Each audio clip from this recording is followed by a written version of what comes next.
RDC est une et indivisible. Que la population est tout le monde, c'est qu'il faut tout arrêter pour faire face à cette situation. Et que nous ferons de cette terre richement bénie un réel havre de paix, de prospérité et de progrès social.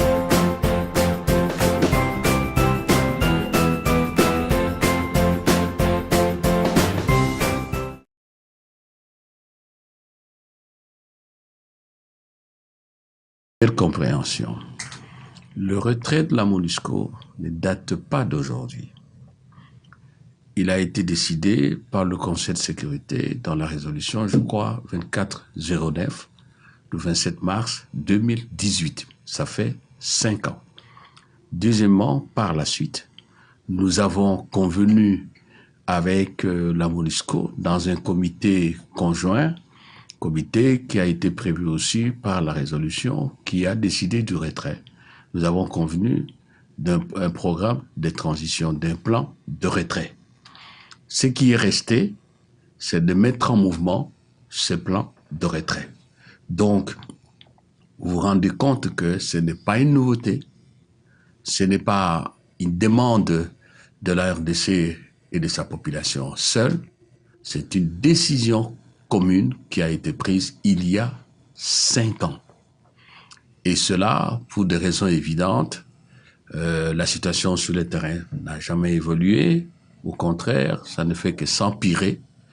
Je n'en veux pour preuve que le dernier rapport du secrétaire général des Nations Unies, M. Guterres, le rapport du mois d'août cette année, où il revient encore sur la question du retrait de la MONUSCO. Et d'ailleurs, parce qu'on va en parler, lui aussi utilise le concept de retrait accéléré.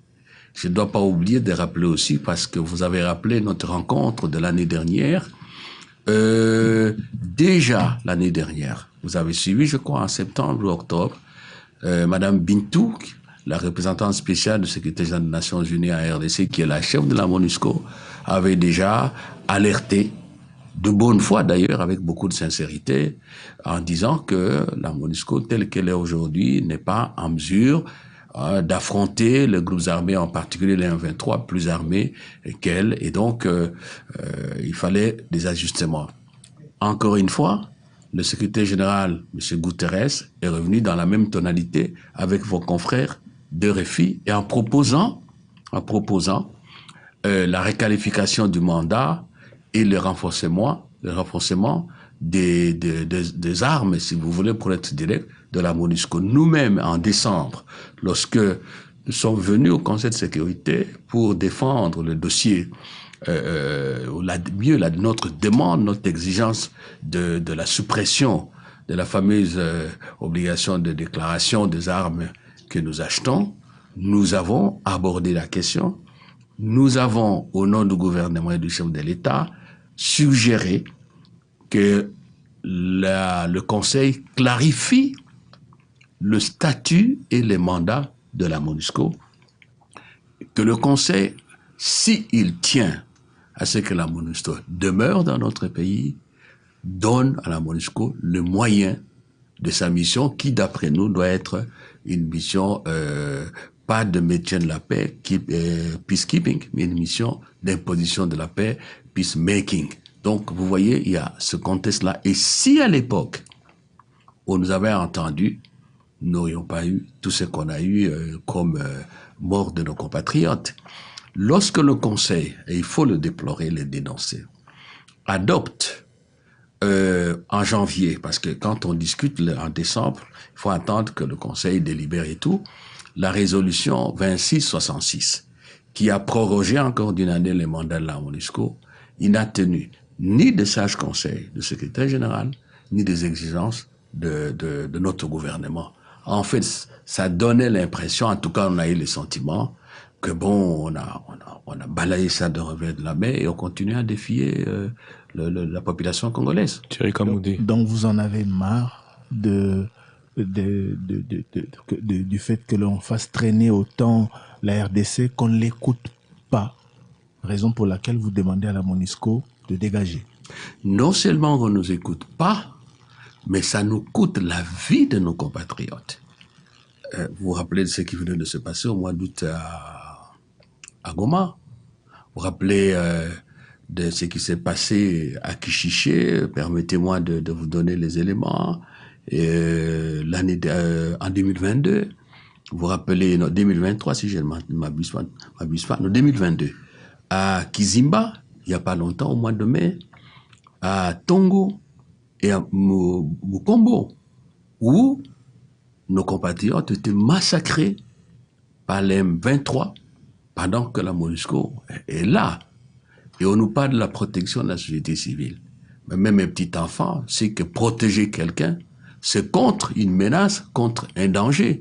Mais ici, il y a mort. On tue. Alors, quelle protection des droits de population civile? Donc, à la date d'aujourd'hui, ce n'est pas seulement qu'on en a marre, mais aussi, quelle est l'efficacité de la MONUSCO? Qu'est-ce qu'on peut encore attendre de la MONUSCO quand la plus haute hiérarchie politico-administrative des Nations Unies, le secrétaire général, quand sa représentante sur le terrain, tous nous disent que la MONUSCO n'en a pas les moyens, les capacités juridiques ni militaires.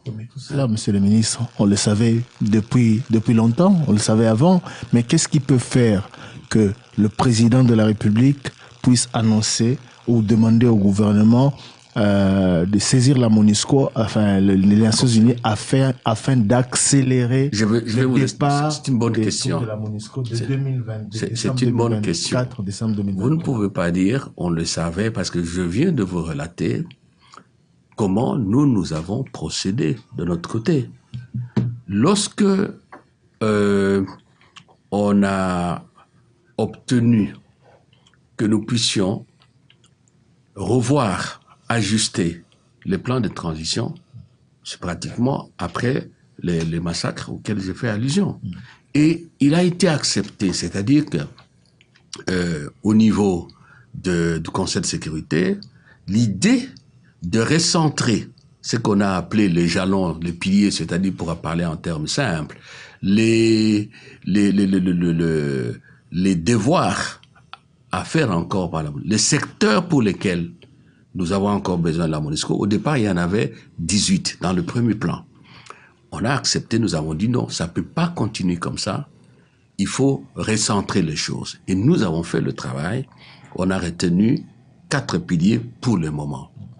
La protection de la population civile, la sécurité, l'accompagnement électoral et la mise en œuvre de programmes de mobilisation, des armements, relèvement social, communautaire et, si vous voulez, stabilisation. Ce sont les 4 piliers. Mais pourquoi nous saisissons aujourd'hui le Conseil de sécurité? Les raisons sont les suivantes. D'abord, même ce recentrage-là, ça fait pratiquement une année qu'on a fait ça. On devait signer le rapport portant sur ce recentrage-là.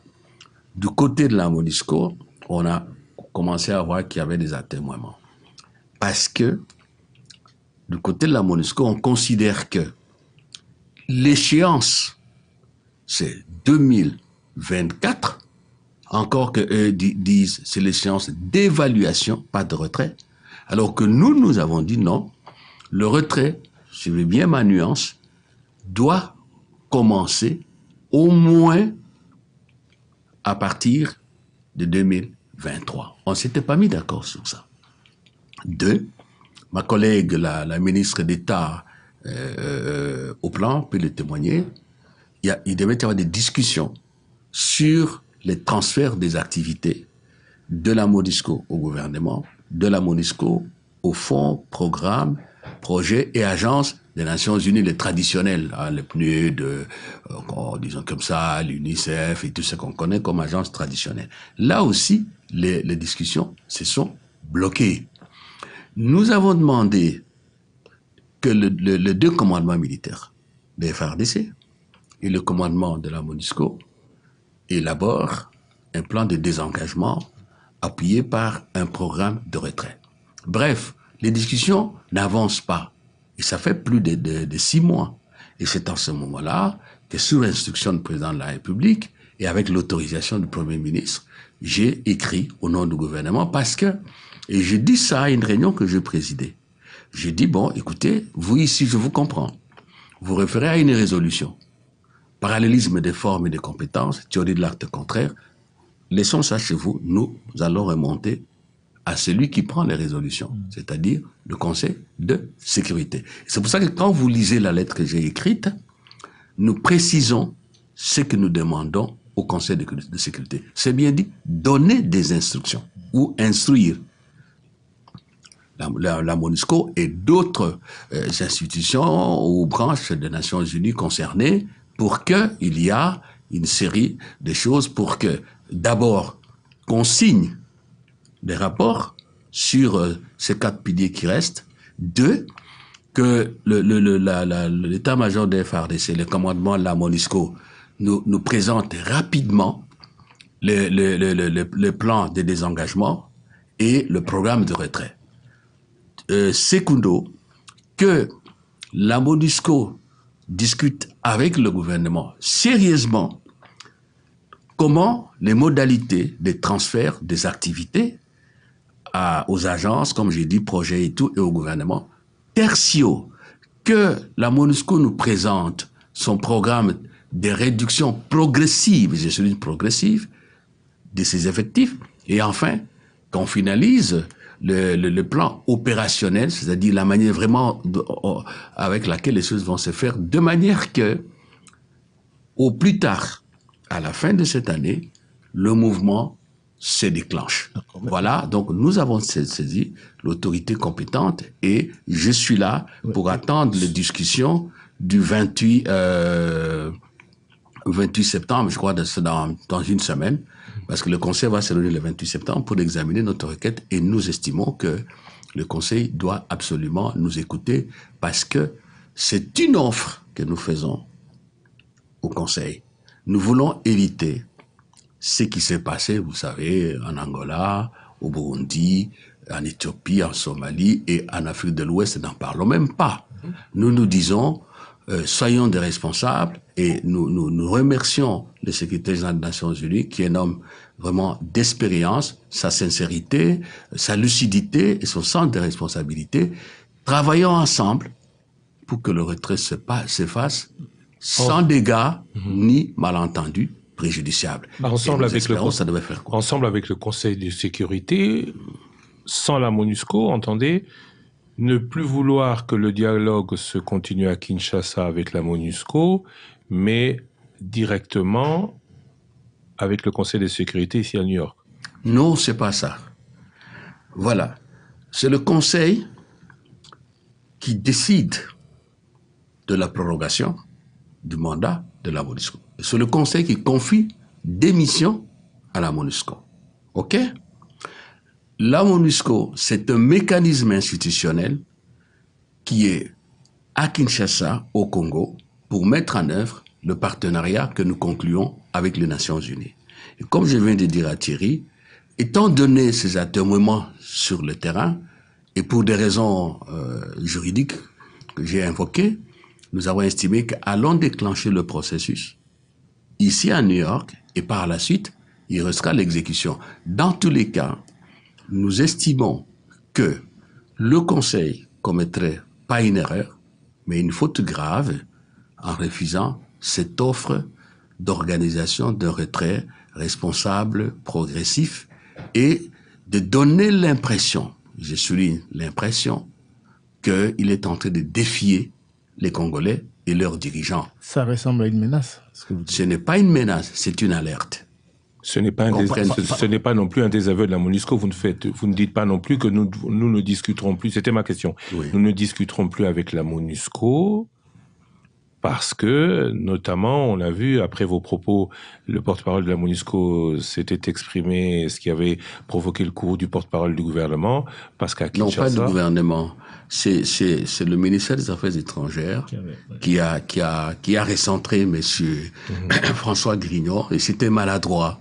C'était maladroit, et même en termes professionnels, quelque peu violer les règles. On s'adresse à une institution supérieure, et puis vous ici, vous permettez d'épiloguer, de donner des réponses. Ça ne se fait pas. D'où ma question.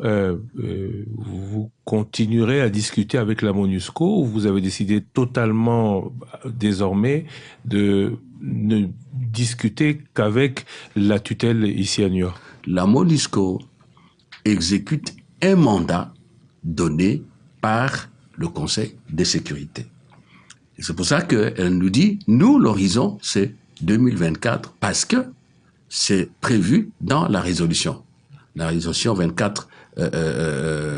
non, il y a une autre résolution sur comment dirais-je, sur le retrait. C'est ce que la MONUSCO nous dit. Pas la 2409 de 2018, hein, une autre. Non, 2409. C'était en 2018. Ça, c'est la première fois qu'on en parlait. Ouais, à la demande, je me rappelle à l'époque, du président Kabila aussi. Voilà. C'est 2409. Oui, c'est ça. Alors, la MONUSCO nous dit, moi, MONUSCO, c'est horizon 2024. Nous disons non. Nous devons nous mettre d'accord sur tous les éléments du retrait et accélérer dans ce sens que, au lieu d'aller en décembre 2024, que vous considérez comme un échéancier d'évaluation, nous, c'est pas ça comme nous voyons, nous, le gouvernement congolais. Nous devons avoir tout le programme bien où il est, et on commence à partir de décembre. Étant donné que ce n'est pas la rupture avec les Nations Unies, ce n'est pas la précipitation, on ne doit pas confondre la précipitation avec l'accélération. L'accélération, c'est quelque chose qui est décidé et on ne tarde pas de démarrer. Monsieur le vice-président. Alors, en ce moment-là, permettez, il a posé une bonne question. Qu'est-ce qu'il faut faire? Vous ne pouvez pas demander à la MONUSCO de modifier la résolution du Conseil de sécurité. Il faut revenir en haut. Dès qu'on se met d'accord avec le Conseil de sécurité, nous allons maintenant nous remettre au travail avec la MONUSCO. Et vous avez suivi les éléments que j'ai donnés, c'est que nous disons commandement MONUSCO, état-major, et ainsi de suite.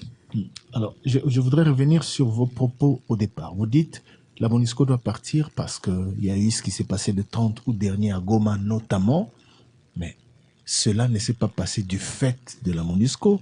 Ces gens ont manifesté, c'est vrai, pour exiger le départ des troupes de la MONUSCO et de celles de l'EAC, mais ce sont les forces armées de la République démocratique du Congo qui ont tué ces personnes. Alors on a l'impression que le gouvernement veut s'en servir pour dire voilà, ces gens sont morts parce qu'ils exigeaient votre départ, donc débarrasser les... Non, faisons pas l'amalgame. D'abord, en termes de chronologie, ce qui s'est passé à Goma, c'est au mois d'août de cette année. Moi, je vous ai parlé du retrait qui date de 5 ans. Moi, je vous ai parlé de notre demande de recentrage des piliers du programme de transition que nous avons déjà élaboré. Moi, je vous ai dit qu'on s'est déjà mis d'accord sur 4 piliers qu'il faut mettre, qui sont restés. Mais votre lettre au Conseil de sécurité date quand même d'après les dernières tueries. Non, je vais vous expliquer. La date là, elle est retardée tout simplement parce que je ne voulais pas remettre la lettre à la poste comme telle, mais je voulais que cette lettre soit déposée en temps opportun, c'est-à-dire à la veille de notre déplacement pour New York. Malheureusement, les 30, les événements ont eu lieu. D'accord. Je le regrette un peu parce que mais je ne pouvais pas lâcher c'est une correspondance très importante, comme une autre dont nous allons parler sur les sanctions. D'accord. Vous dites... Je devais amener ça, et ça, j'avais demandé à la hiérarchie que la lettre parte peu avant que nous, on fasse mouvement. Vous dites que ce n'est donc, pas... attendez un peu, parce que je pose une question de fond. Non. Donc, je vous démontre que la démarche ne date pas d'aujourd'hui. 2, ne faites pas la confusion. Si vous avez un problème à poser sur les responsabilités de ce qui s'est passé là-bas, le travail a été fait, il s'est fait pour établir les responsabilités. Mais il ne reste pas moins vrai que si il n'y avait pas cette problématique d'une MONUSCO qui à un moment donné a incarné l'espoir de la stabilisation de notre pays, avec tout ce que ça comporte comme fin de la crise et ainsi de suite, cette MONUSCO-là a déçu. Et ce n'est pas moi qui le dis. Ce n'est pas nous les Congolais qui le disons. C'est le secrétaire général des Nations Unies. C'est la chef. Vous comprenez?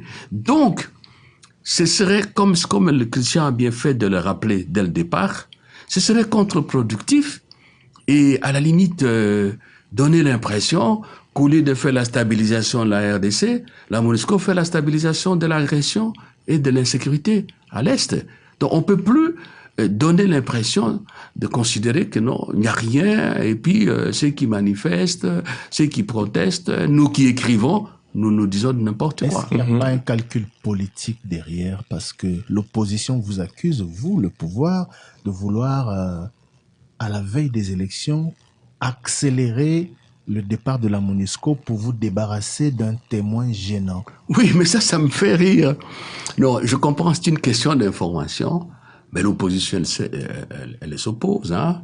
Mais je crois qu'il faut faire une opposition républicaine, c'est-à-dire pénétrer le dossier et faire des propositions. OK? Comment peut-on dire ça alors que je viens de vous dire que dans les piliers qui sont restés convenus, il y a l'accompagnement électoral. Et ça n'est pas tout. Le département des affaires politiques des Nations Unies avait dépêché chez nous, je crois au mois de mars, une mission pour voir avec la CENI qu'est-ce que les Nations Unies peuvent apporter. On avait convenu, le travail est en train de se faire à la date d'aujourd'hui. La logistique, la MONUSCO y participe. La nuance que la MONUSCO venait de m'apporter il n'y a pas longtemps, c'est qu'elle ne sera pas en mesure, suivez ça, de faire l'accompagnement électoral partout à travers le pays. Elle va se concentrer sur les territoires où les partis du pays a problème et là où la MONUSCO se trouve. Je crois que jusqu'à présent, les gens ne savent pas ça, mais cela m'a été notifié. Dans le Nord Kivu, l'Ituri principalement. Cela s'entend. Donc, ce que disent les amis de l'opposition, c'est un problème de manque d'information. Ce que je vous dis, ça n'est pas de la théorie. Si vous voulez aller à la MONUSCO, ils vont vous dire ce que la MONUSCO est en train de faire actuellement avec la CENI. Le retrait progressif de la MONUSCO est nécessaire pour atteindre les missions que nous nous sommes données, a aussi dit lors de son discours, le président de la République. Parlant apparemment de la reprise en main de sa propre sécurité par la République démocratique du Congo. La MONUSCO s'en va, mais est-ce que nous, on est prêts, sachant que on appelle la SADC en renfort et l'EAC est toujours là, chez nous. Récemment, des troupes ougandaises apparemment se sont retirées. C'est pas les FARDC qui les ont remplacés, c'est le M23 qui est revenu. Et l'EAC est toujours ou autant contesté que la MONUSCO par la population du Nord? Oui, c'est une très bonne question. Écoutez, nous ne pouvons pas continuer à donner l'impression que nous sommes peu conscients des responsabilités qui sont les nôtres. Et même dans la lettre que j'ai écrite au nom du gouvernement au Conseil de sécurité, je précise bien que nous avons des responsabilités. C'est nous-mêmes qui devons nous protéger. De toutes les façons, aucun pays ne protège l'autre longtemps. De toute façon, c'est fait aussi sur la base des intérêts. Premier élément, quand il y a des problèmes avec une armée ou même avec une institution qui nous a offert son accompagnement en vertu des textes qu'il nous lit, que ce soit EAC, que ce soit la SADC, que ce soit les Nations Unies, il y a toujours les documents de base, les textes juridiques de base, notamment les chartes de toutes ces structures et les conséquences de notre adhésion. Quand donc on se rend compte que le chemin emprunté ne répond pas, est-ce que vous pouvez nous reprocher d'y renoncer et d'ajuster le tir? Non. La MONUSCO, on en a parlé longuement, l'EAC. On vous a dit, j'ai dit vous, c'est-à-dire l'opinion nationale et internationale, certains ont dit que l'EAC n'avait pas un mandat offensif. Je ne vous prendrai pas le temps, je recommande à tout le monde de lire l'article 3 du SOFA, c'est en anglais. SOFA, en fait, c'est l'accord portant statut de la force. Nous en avons avec la MONUSCO. Merci. Le mandat est très clair, plus clair qu'avec la MONUSCO. Nous l'avons déjà lu en émission et très bien Thierry. Oui, mais ça ne change rien au fait qu'on demande à la MONUSCO de partir parce que l'EAC. J'en viens. On pense peut-être que l'EAC va faire le boulot, mais que non, c'est pas ça. Ne fait pas le boulot. Ce n'est pas ça. Laissez-moi terminer ma réponse. Et vous avez vu tout ce qui s'est passé autour des interprétations diverses. C'est tout à fait à l'opposé. Vous pouvez même aller plus loin. Tout ce qu'il y a eu comme communiqué à l'issue de la rencontre entre les chefs d'État de l'EAC avant qu'on arrive à ce que la force se déploie. Et effectivement, le président l'a dit. Nous sommes mécontents. Je ne prends pas les gants. La diplomatie, c'est aussi dire les choses telles que nous puissions avancer. Et là, c'est la vérité. Le président l'a dit que si ça continue, on n'a pas de raison de garder l'EAC. À l'heure actuelle, qu'est-ce que nous faisons? Nous étions à Nairobi, je crois, il y a 2-3 semaines avec le Premier ministre, au début du mois, au sommet africain sur le climat, mais il y a eu en marge de ce sommet un mini-sommet, un sommet des chefs d'État de l'EAC. C'est le Premier ministre qui a représenté le président de la République. J'étais assez... Proroger le mandat de l'EAC jusqu'en décembre. Stop. Ce que je vais appliquer. Bon, bref, on a discuté. Nous étions catégoriques. Il faut modifier l'article 26.2 du SOFA parce que c'est nous qui avons accepté l'EAC. C'est nous qui devons demander ou non la prorogation du mandat. Ça doit être très clair. 2, on ne proroge pas le mandat en l'air. Il faut faire une évaluation. Nous avons fait un amendement que le mandat peut être prorogé ou modifié par le sommet des chefs d'État à la demande de la RDC.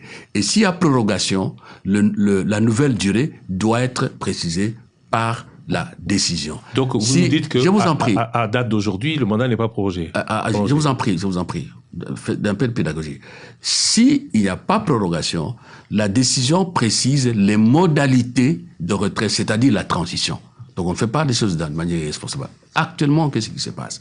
Parce que nous étions, je crois, le 6 à Nairobi, et le 8, le mandat s'est terminé. Le président Ruto notamment nous a dit... Septembre. Le président Ruto notamment nous a dit, non, moi, dans ma constitution, notre armée ne peut pas rester à l'étranger sans mandat, sans statut. Bref, il y a des discussions. Alors, lisez bien le communiqué en anglais. En attendant que, les chefs d'État reçoivent les rapports d'évaluation du Conseil des ministres, c'est ça la procédure. 2, qu'on modifie le SOFA. 3, et que nous fassions la demande éventuelle, ce que nous n'allons pas faire, en attendant, pour résoudre le problème posé par le président Ruto et faire le travail correctement, nous considérons que dans le délai de 3 mois, je dis bien dans le délai de 3 mois, et c'est pour cela que on a adopté ça, lisez le communiqué en anglais, et quand je suis arrivé à Kinshasa, le président m'a renvoyé au Burundi, ça doit avoir été le samedi, la date... on peut retrouver, pour voir le président Ndayishimiye et lui demander que le Conseil des ministres se réunisse pour adopter les rapports d'évaluation et qu'après New York, il y ait le sommet des chefs d'État. C'est ce que nous sommes en train de faire. Et un autre élément important. Avant, il y a eu la réunion des ministres de défense des États membres de l'EAC. Il y a une conclusion, une décision importante. Ils ont tous convenu que on donne un délai du 24 août au 24 septembre au M23 de dégager Bunagana et Rumangabo, parce que c'est là que à Rumangabo que se fera le pré-cantonnement.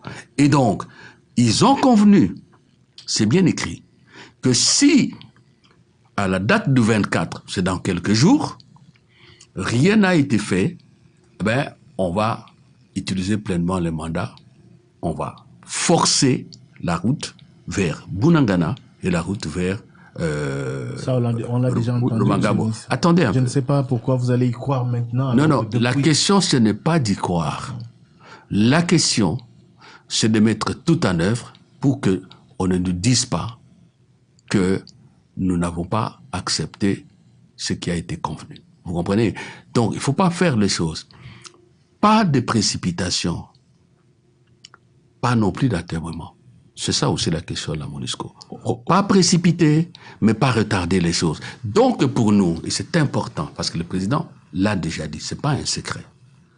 À partir du 24 septembre, dans quelques jours, si rien n'est fait, nous allons faire tout, je dis bien, tout, je le dis aux je le dis au nom du chef de l'État, Félix-Antoine Tshisekedi Tshilombo, pour que nos compatriotes regagnent leur domicile de manière que on puisse les enrôler, de manière que même tardivement, les candidatures soient déposées et qu'il y ait campagne, qu'ils aient des élus. Il n'existe pas au Congo une cause d'éligibilité pour fait de guerre. Ça n'existe pas dans notre loi.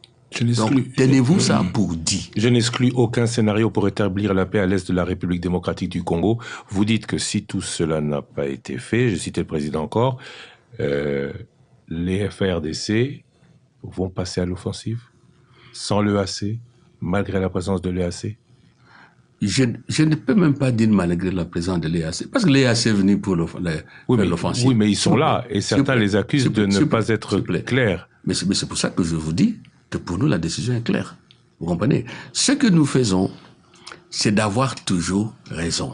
Il ne faut pas qu'on trouve des arguties, des alibis quelque part pour dire, voilà, ils ont fait ceci, ils ont fait cela. Non, non, non. Il faut que nos compatriotes nous comprennent. Nous avons des instruments juridiques à différents niveaux, notamment à ce qui concerne l'EAC, la force de l'EAC. Il faut au moins respecter ça. Et les choses sont claires dans la tête du président de la République et du gouvernement. Non, mais la question, elle a toujours pas de réponse. Est-ce qu'on est en mesure maintenant de faire ce que la MONUSCO n'a pas fait, de faire ce que l'EAC n'a pas fait? C'est parce que vous m'interrompez. Au-delà du pédagogique, nous voudrions une réponse claire. Est-ce qu'aujourd'hui... Ma réponse est très claire. La MONUSCO s'en va, ma réponse est très claire. Ma réponse est très claire. Pensez-vous qu'un gouvernement sérieux va vous dire qu'il n'est pas en mesure de défendre l'intégrité territoriale, les bien-être des Congolais? Non. J'en viens. Monsieur le ministre, vous avez posé une question. Ouais. Dans les faits, mais attendez là. Si nous avons été obligés de solliciter toutes ces forces, c'est qu'on aurait mais attendez, vous n'avez... Quand on entend le président du Kenya, excusez-moi, quand on entend le président du Kenya dire qu'il y a de l'accalmie au Nord Kivu du fait des troupes de l'EAC, parce que nos forces ne sont pas à mesure de... Attendez un peu, là vous faites un peu de la... Vous mélangez un peu beaucoup de choses à la fois. Venons vraiment à la question essentielle que vous posez. Sommes-nous en mesure de continuer? Mais... vous ne voyez que le côté militaire et tout le travail diplomatique qui a été fait. Une guerre, même depuis l'époque de guerre mondiale et tout, vous avez le front diplomatique qui ne reste pas moins vrai un front. Et puis vous avez le front militaire avec de revers, avec de victoires. Et on va jusqu'à la fin. Et le front diplomatique n'a pas ramené les résultats. Comment n'a pas ramené les résultats? Le M23 ne s'est jamais retiré des zones qu'il occupe. Attendez un peu là, vous vous contredisez. Parce que vous parlez de l'accalmie, parce que vous parlez de la présence de l'EAC. La diplomatie n'a pas exigé l'accalmie, la diplomatie a exigé le retrait, monsieur. Non, mais attendez là. Là, vraiment, alors, je suis désolé de vous dire ça. Là, c'est une mauvaise compréhension des choses. Vous dites que la diplomatie n'a pas exigé l'accalmie, mais les gens là sont venus comment? S'il n'y avait pas une action diplomatique. Vous parlez de l'EAC, n'est-ce pas?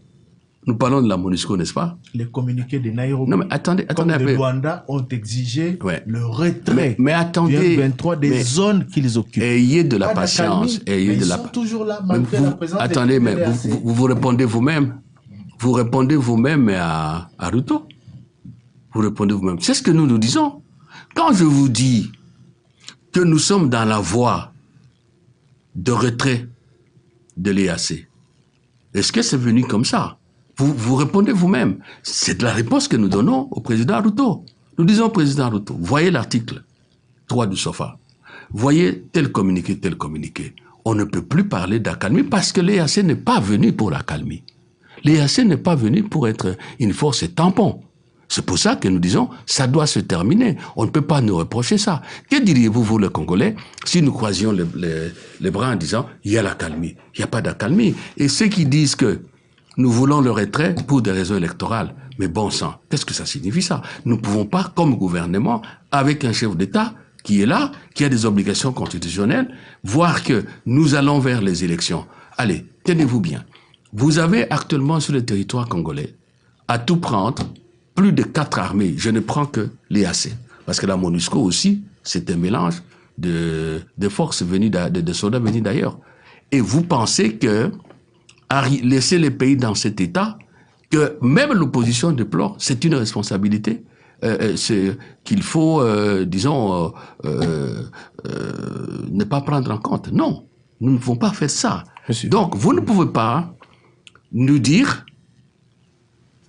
ceci, telle force, ça marche pas. Et quand nous disons oui, ce n'est pas comme ça qu'on a convenu, ni pour la MONUSCO, ni pour l'EAC, explorons d'autres voies. Vous nous reprochez ça. Non. Et quand vous dites que, je vous dis que nous sommes en mesure, oui, ce n'est pas, on ne peut pas nier ça. Nous avons trouvé l'armée dans l'état où elle a été.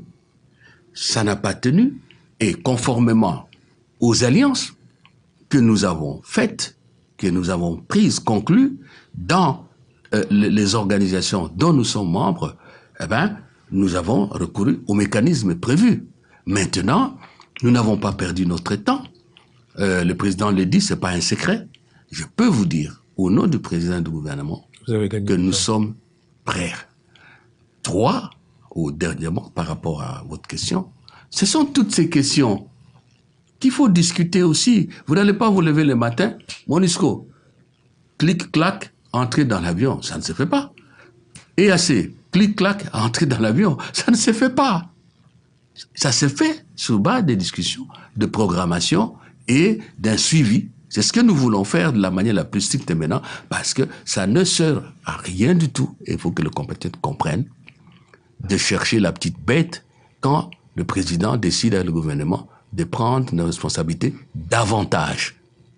Voilà. La question, je la pose au chef de la diplomatie congolaise. Est-ce que la méthode diplomatique n'a pas vécu?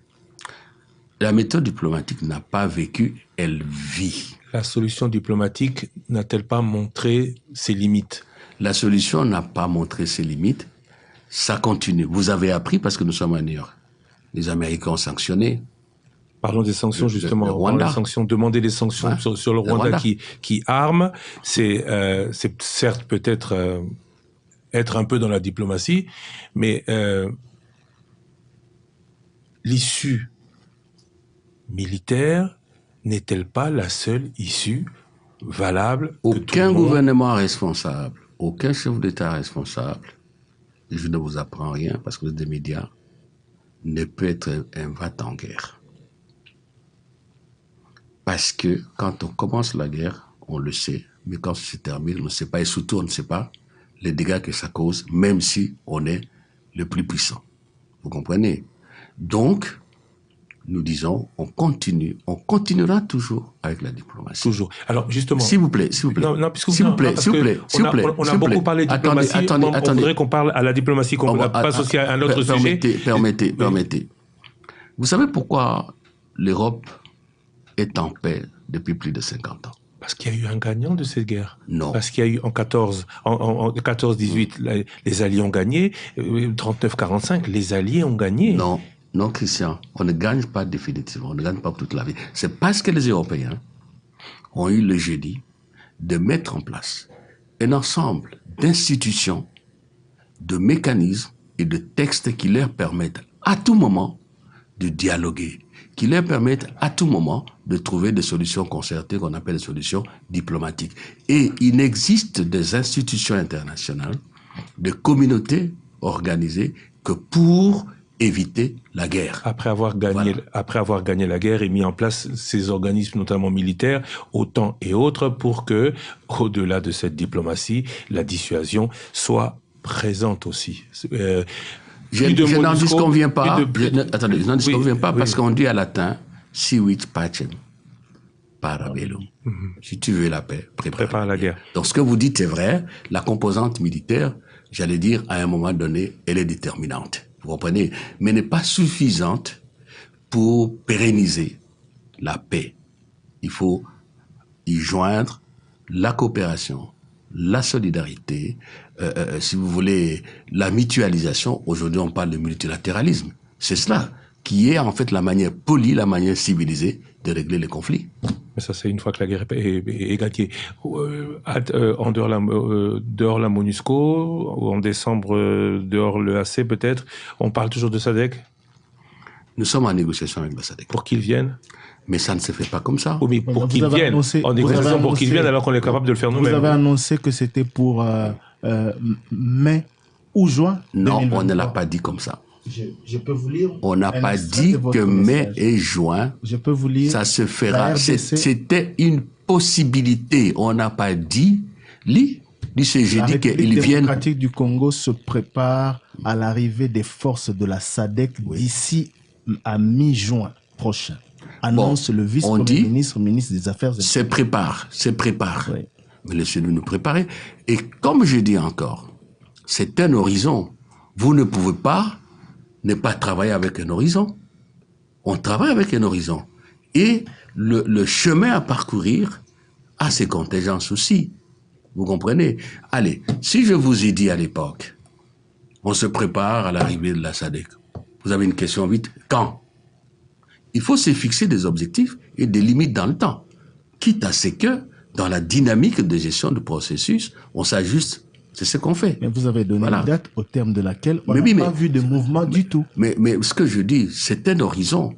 Vous ne pouvez pas me verser dans l'irrationnel et commencer à vous raconter des choses sans vous donner un horizon. Monsieur Le VPM, on ne travaille pas comme ça. De l'approche diplomatique, est-ce que recourir aux organisations comme l'EAC, comme la SADC, est mieux que de recourir en bilatéral à certains États amis ou frères, comme l'a fait Mosé Laurent Désiré Kabila, par exemple. Il a coopéré, ou comme l'a fait en son temps le maréchal Mobutu, traité directement avec le Maroc, avec le Zimbabwe, avec l'Angola, avec la Namibie, pour faire face à différentes agressions. Je vous comprends, c'est une question d'information. Je parle d'approche. Mais ce que je dis, c'est une question d'information.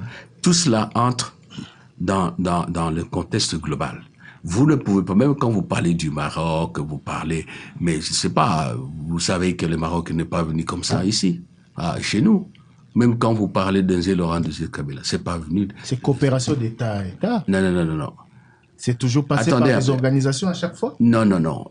Au moins, quand vous faites venir une armée dans votre pays, vous devez au moins procéder par une négociation avec d'autres, ne fût-ce que pour donner des assurances. Attendez, est-ce que les États-Unis ne sont pas une puissance militaire? Mais ils vont pas vouloir venir. Attendez un peu. Non. Pourquoi, avant d'intervenir en Irak, les Américains sont venus chercher une résolution ici? Qu'ils n'ont pas eu et ils ont intervenu. Ouais, mais il y a eu des débats. Mais ils n'ont pas eu quand même. C'est après qu'on a vu que c'était du flou. Donc, à l'heure actuelle, Thierry, nous appartenons à des organisations régionales. OK. Nous ne pouvons pas les ignorer. Surtout dans un conflit armé. Il y a des cénacles. Il y a, si vous voulez, des espaces de communication. Et quand vous êtes à l'EAC, et il y a l'article 4, 5 et 6 qui parle de la co-gestion, si vous voulez, je résume, pour ne pas prendre du temps, des conflits. Vous allez dire non, moi, EAC, je ne vous connais pas, SADC, je ne vous connais pas. Non, ce qu'on fait, c'est de voir à chaque étape quelle est l'institution qui est la mieux positionnée. Regardez, avec Kagame, enfin avec le Rwanda, nous n'avons que 2 espaces communautaires avec le Rwanda. 3. Le premier, l'espace global, c'est l'Union africaine, avec le Conseil paix et sécurité. Le deuxième, c'est la CIRGL. Et le troisième, c'est l'EAC. Parce qu'on vient d'y entrer. Attendez, ça c'est la périphérie. Ça, c'est la périphérie. C'est pas ça qui m'intéresse. Pour la psychothérapie collective, ça nous fait plaisir qu'on ait dit on a condamné. Mais c'est pas ça qui m'intéresse. Ou reconnu une agression. C'est important, ce n'est pas de la périphérie. Non, c'est la périphérie. La périphérie. Je vais vous dire pourquoi je dis la périphérie. Actuellement, parce que tous les pays européens invitent Kagame à se retirer et à ne plus soutenir les M23. Mais le problème n'est pas résolu. C'est pour ça que je dis la périphérie. C'est la psychothérapie. Ils ont condamné au moins l'Union européenne et ces oui, mais ça, ont au moins condamné le soutien du Rwanda au M23. Ce que n'a pas fait l'Union africaine. Mais attendez là. Vous ne faites que répéter ce que je vous dis. Vous ne faites que répéter ça rimait à quoi? Je comprends bien dans la psychologie collective. Tel a condamné. Je dis, c'est la périphérie. Allons au fond. Mettre fin à la guerre. On ne met pas fin à la guerre par des condamnations. Vous comprenez? Il faut des décisions. Et c'est pour cela qu'hier, le président a mis en exergue, si vous voulez, a vanté l'attitude américaine. Non seulement on a dit retirer, mais il y a une décision qui est tombée. Il y a des sanctions sur le plan militaire, sur le plan économique. Et il y a même un haut dignitaire qui a été sanctionné. Vous comprenez? Quand les compatriotes disent, ils ne condamnent pas, l'Union africaine ne condamne pas. Mais c'est bien, mais ce n'est pas ça que nous cherchons, nous. Qu'est-ce que nous cherchons? Équiper notre armée, conditionner de nos jeunes gens, être en mesure de nous défendre nous-mêmes. C'est ce que le président fait et aujourd'hui, je vous le certifie, ce n'est pas comme hier. Qu'est-ce qu'il faut faire? Il faut aussi voir avec nos partenaires lequel peut apporter un appui dans la forme qui nous convient. Et c'est pour cela que dans la lettre ici, le gouvernement précise bien que le problème de la RDC aujourd'hui, ce ne sont pas tout ce que vous dites là. C'est mettre fin à l'agression, c'est neutraliser les groupes armés, en particulier les M23, c'est le retour de nos compatriotes à leur domicile, c'est la restauration de l'État congolais dans les territoires occupés, c'est l'organisation des élections, c'est en fait faire en sorte que la guerre se termine. C'est ce qui nous préoccupe. Tout le reste, je dis bien, c'est de la périphérie. Ça ne signifie pas qu'on s'en occupe pas. Donc moi, je voudrais que tous les compatriotes sortent de cette façon de voir les choses, qui à la limite peut être considérée comme une fuite de responsabilité. Ce n'est pas notre cas. Les Congolais ne sont pas de ces gens-là. Voilà ce que je vous dis. Monsieur le vice-premier ministre, parlons de la diplomatie. Nouvelle nomination, France, ONU, des nouveaux ambassadeurs de la République démocratique du Congo à l'étranger. Alors pour la France, il y avait problème, expliquez-nous. Pour l'ONU, on venait d'en nommer le professeur Nzongola qui n'a pas été, dont le mandat a été, on va dire, écourté. Pourquoi ces nominations? Pourquoi maintenant? Non, on ne peut pas, je peux pas vous répondre comme ça. Le président de la République a la décision, il a la discrétion de nommer qui il veut ambassadeur.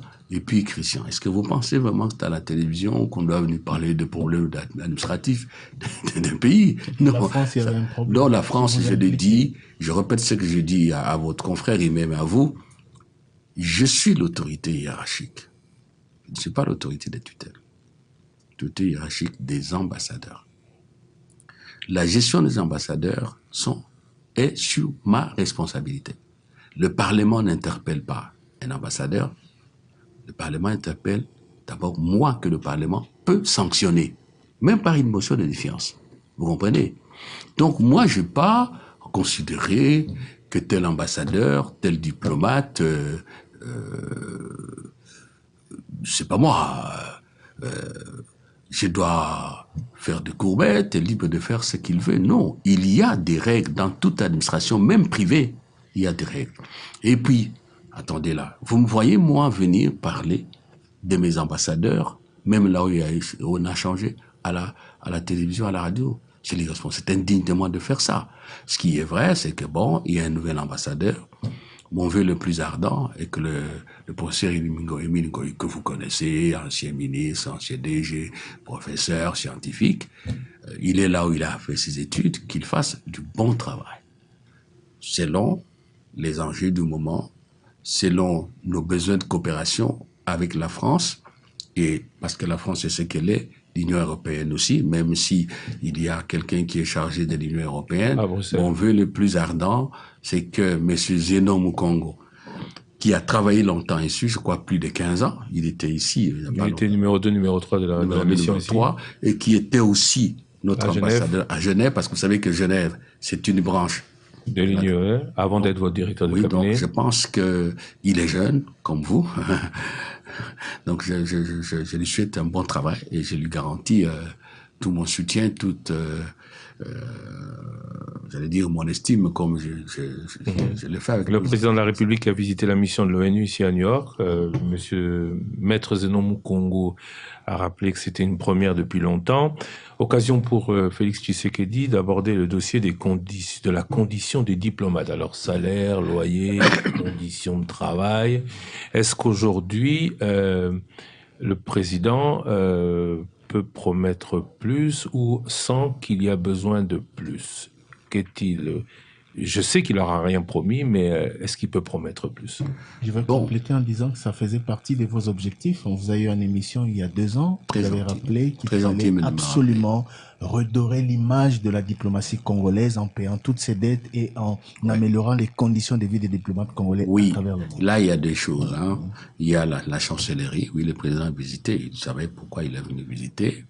Nous avons vu certains espaces qui nous ont intéressés, mais comme me rappelle bien Thierry, le programme d'achat des immeubles pour les chancelleries, il est en cours, sauf que bon, les moyens sur lesquels nous avons compté au départ se sont aménagés face à beaucoup de facteurs d'ordre économique et de gestion aussi d'autres problèmes. Oui, mais quand on parle de moyens, par exemple, à Washington, il y a l'ambassade est dans un appartement alors qu'elle a des immeubles qui pourraient être... Ici, à Washington. Je parle de Washington. Mais non, terminons d'abord... On parle de diplomatie régionale. Ici, c'est vrai qu'il n'y a rien. Attendez, terminons d'abord le premier dossier. Parce que là, c'est ça.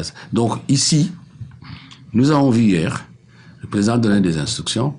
Je dois voir mon collègue pour qu'on puisse étendre l'espace occupé par la chancellerie, mais le président a rappelé que l'objectif, c'est d'acquérir notre propre immeuble. Évidemment, vous savez, New York, c'est pas n'importe quelle ville, c'est parmi les villes les plus chères du monde. Le programme est là. Nous avons recentré avec Nicolas la liste du ministère des Finances, la liste des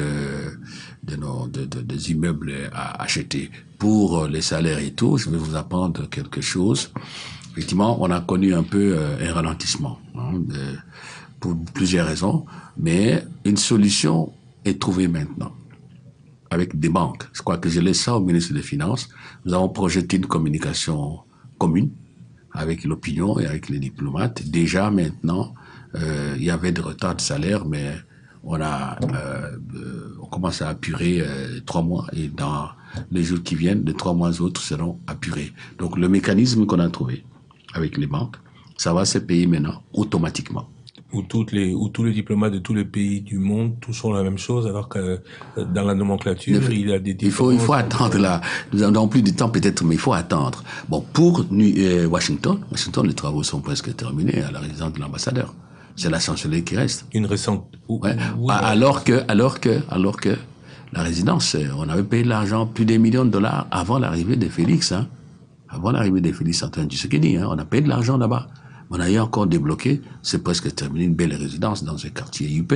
Donc ça va. Il reste la chancellerie, là, ça continue aussi. Vous vouliez parler de quoi? Encore des salaires? Oui, des salaires. Les différentes zones.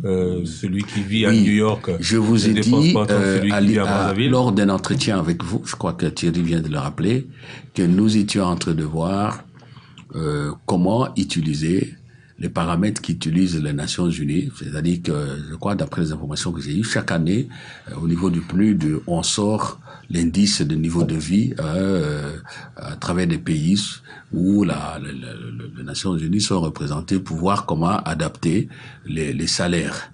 Bon, déjà maintenant, on a légèrement augmenté les frais de fonctionnement, mais ce travail, je n'ai pas pu le continuer parce que ce que je fais concernant les questions financières, je les fais en synergie, en collaboration avec le ministre des Finances. Parce que de ce côté-là aussi, vous savez que nous avons des difficultés, ce n'est un secret pour personne. Il faut gérer la monnaie, le franc congolais, et ça s'est ralenti. Mais il ne reste pas moins vrai que nous sommes accrochés à ça. Il faut adapter. Ça, je vous dis honnêtement, il y a quand même des choses qu'il faut corriger. Vous ne pouvez pas payer un diplomate de New York comme celui de Botswana, de Gaborone. C'est pas possible. Et voilà. L'image de la diplomatie congolaise, c'est aussi au niveau local, au niveau du pays. Oui. Très bien. Très bien. Je vous vois venir. Je vous vois venir. La question de passeport. Oui, la question de passeport, la question des conditions de travail de vos agents, la question de l'image du ministère des Affaires étrangères. On a vu récemment certaines images qui n'honoraient pas forcément le ministère des Affaires étrangères. Je vais vous répondre. Je ne suis vraiment pas gêné. Commençons par le bâtiment. Nous sommes en négociation parce qu'il faut de l'argent. Il faut de l'argent pour refaire le bâtiment. Nous sommes en négociation. Il n'est secret pour personne que lorsque le président est passé à Pékin, en Chine, au mois de juin, si vous lisez les documents de travail, vous trouverez que dans la programmation des projets, il y a le projet 1 de construction d'un nouveau bâtiment pour les affaires étrangères, là où se trouve l'enseignement primaire et secondaire du secrétariat général, qui va abriter aussi une partie de l'enseignement supérieur, primaire et secondaire et technique. Probablement aussi un autre département viendra. La coopération devra être là. Vous trouverez aussi qu'il y a un programme de réflexion, de restauration du bâtiment. Voilà, la réponse sur ça. Le dossier est en voie, étant entendu que il faut toujours avoir de l'argent. À ce qui concerne les agents, je serai très à l'aise, ou bien je vous renverrai seulement au travail appréciable que fait le ministre de la fonction publique, parce que n'oubliez pas que les agents qui sont là sont les agents de la fonction publique. Je crois qu'il y a un effort qui est fait de ce côté-là. Nous avons fait quelque chose qui est quand même important. Ça fait plusieurs années qu'on n'a plus jamais envoyé de nouveaux diplomates à l'étranger, au point que j'ai trouvé des diplomates qui ont déjà fait 37 ans à un même poste diplomatique. Je ne cite pas les noms. En tout cas, la durée des mandats la plus petite, c'était 7 ans, voire 10 ans. Mais il y a des diplomates qui étaient dans un poste diplomatique ou une mission diplomatique ou un poste consulaire pendant 30 ans. Et qui ont été rapatriés avec honneur.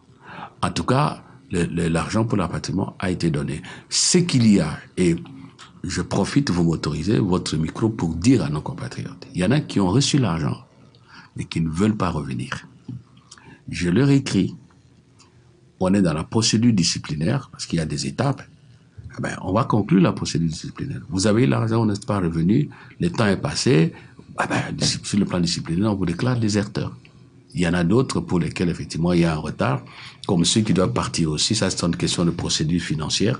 Et j'espère que dans les mois à venir, ça va se faire. Il y a aussi une question de visa, parce qu'il y a des pays qui estiment que maintenant, pour donner le visa à un diplomate congolais, il faut non seulement apurer les arriérés de la RDC dans ce pays-là, mais payer en avance les loyers pour 1 an chaque fois. Pour être certain que d'autres problèmes ne surgissent pas. Le visa, les passeports. Le passeport. Oui, les passeports, je vois tout ce qu'on écrit. C'est un tout petit peu un parcours de combattant, parce que vous avez d'abord la procédure de la loi sur les marchés publics. À chaque étape, il faut avis de non-objection, ça peut faire 1 mois, 2 mois, ça rentre et ainsi de suite. 2 aussi, c'est un dossier qui exige bien sûr la signature du ministre des Affaires étrangères, qui est le maître de dossier, mais il faut aussi discuter avec les ministères des Finances pour avoir tous les paramètres rationalisés, et ce travail est terminé. Mais ce qu'il y a, c'est que dans l'entretemps, et c'est regrettable, ça a pris beaucoup de temps, l'opérateur actuel, Locosem, n'a pas renouvelé les équipements qui ont vieilli. Nous sommes passés de la capacité d'impression de passeports de pratiquement 1000 passeports, voire même 2000 par mois, à aujourd'hui, tout au plus, si vous prenez 4 semaines, tout au plus, 400 passeports. Parce que ça marche pas. Rendez-vous aux affaires étrangères, vous verrez qu'il y a des tas de demandes. Ça travaille là le matin, avant qu'on arrive à 17h. À l'étranger, c'est la même chose. Beaucoup de compatriotes. Mais l'étranger dépend, parce qu'à l'étranger, qu'est-ce qu'on fait? On fait la capture. Tout vient de Kinshasa. Ce que j'ai fait à mon arrivée, je vous l'ai dit, là où il y avait de retard, nous avons apuré, j'ai demandé, à l'époque ça marchait bien. Et aujourd'hui, la solution, c'est quoi? Qu'est-ce que vous pouvez promettre? La solution, nous avons dit au nouvel opérateur d'Hermalog de tout faire pour que, en fin novembre, l'impression commence. La solution, nous avons sommé l'OCOSEM, parce qu'on a à peu près une trentaine de milliers de passeports à y mettre, d'émettre le passeport, parce que l'argent des Congolais a été perçu. Et nous avons fait des sommations conformément aux règles, et je rentre à Kinshasa. Nous n'allons pas hésiter à recourir aux procédures normales. Résilier le contrat. Comment? Résilier le contrat. On n'a même pas résilié le contrat parce que le contrat est échu depuis plus de 9 mois. Depuis plus de 9 mois. C'est ça. Donc, je sollicite l'indulgence des compatriotes en leur disant, je vous ai dit dans quel état j'ai trouvé le dossier, en leur disant, il y a eu des procédures internes pour obtenir le nouveau marché, la compétition, tout ça. C'est un marché public, hein, c'est pas aller acheter un pain. Et aujourd'hui, il y a ce problème qui est un problème réel. J'ai pas l'habitude de réagir parce que il vaut mieux réagir quand vous avez de neuf à dire aux compatriotes. Vous comprenez? Donc nous nous battons pour ça. Encore une fois, je sollicite l'indulgence pour que ce problème soit résolu. Et dans ce sens-là aussi, vous permettez, j'ai signé un arrêté qui décentralise l'émission de passeport. Nous avons créé à Kinshasa 4 centres de capture. L'OCPT, nous avons du cercle d'OCPT qui a des bâtiments dans ces endroits-là. À l'intérieur du pays, nous avons créé aussi au Kivu, à Lubumbashi, je crois dans le Kasaï, je crois le bas congolais, comment est-ce qu'on appelle ça, Congo central. Nous avons créé aussi d'autres centres de capture. Et avec le nouvel opérateur, nous avons convenu qu'il faut financer rapidement ce nouveau centre de capture. Juste un petit détail par rapport à la délivrance des passeports, monsieur le ministre. Le prix officiel, c'est $99, mais les pratiques autour de la délivrance des passeports, nos auditeurs s'en sont plaints. Oui, il y a 2 jours dans les débats. Ces pratiques sont tellement concrètes que... Mais Thierry, je m'excuse de sourire, c'est pas pour ironiser ce que vous dites. J'ai toujours dit ça à nos compatriotes. Si un cas pareil surgit, vous n'avez pas besoin de me voir. J'ai des collaborateurs attitrés. On n'a pas besoin de dire tel a dit ceci parce que bon, Songi. Dites que voilà, vous êtes arrivé à telle heure à tel endroit, on vous a demandé ça. 2, qu'on me montre un reçu parce que les formulaires sont achetés auprès des banques. On oublie ça. Les 99 là, on ne verse pas dans une caisse aux affaires étrangères. C'est à la banque. Qu'on m'amène un reçu, une décharge de la banque où on a acheté plus. Il y a aussi, vous avez dit, dans la pratique, les pratiques congolaises, elles sont celles-là. Lui, il a grandi en Europe.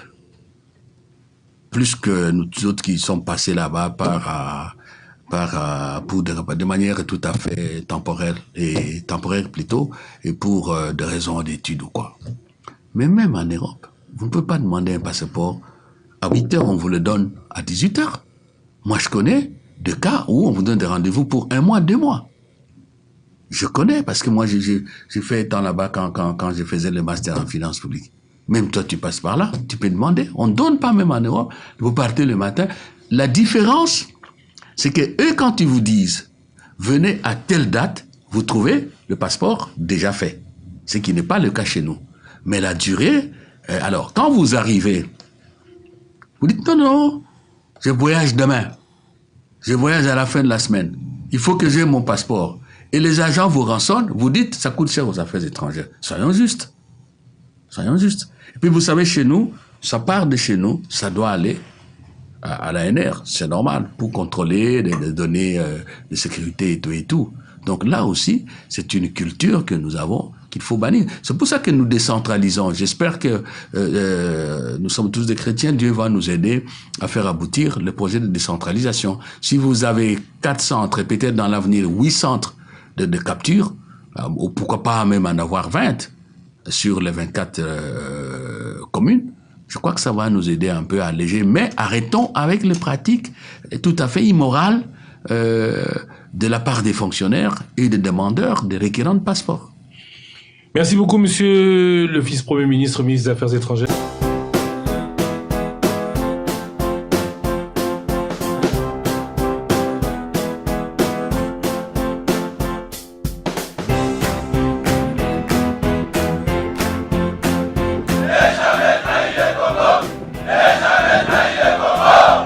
RDC est une et indivisible. Et la population de tout le monde, c'est qu'il faut tout arrêter pour faire face à cette situation. Et que nous ferons de cette terre richement bénie un réel havre de paix, de prospérité et de progrès social.